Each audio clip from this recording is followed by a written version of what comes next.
In this video, we're going to look at the DisplayText object. It's located here, this third option that says text. When you click on it, you get the DisplayText element. You click on it to add it to your frame, and you can click and drag it wherever you'd like.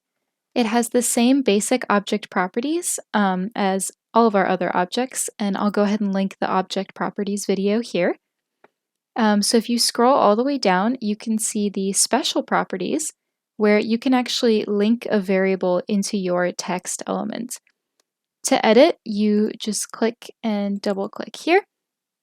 And what you get is this pretty standard text editor. So I'll go through these options here. This first one here is the insert variable option, and you can use this to add a variable to your text.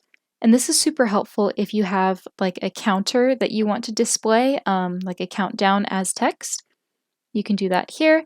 We also have underline, subscript, superscript, and you can remove the formatting if you've applied formatting. You can also add a link just by clicking here.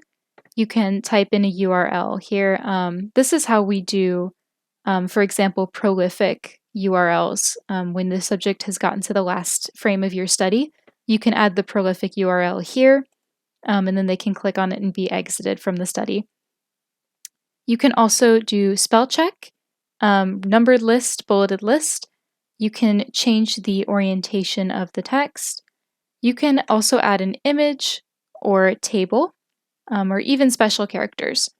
The most used part is right here where you can change the font.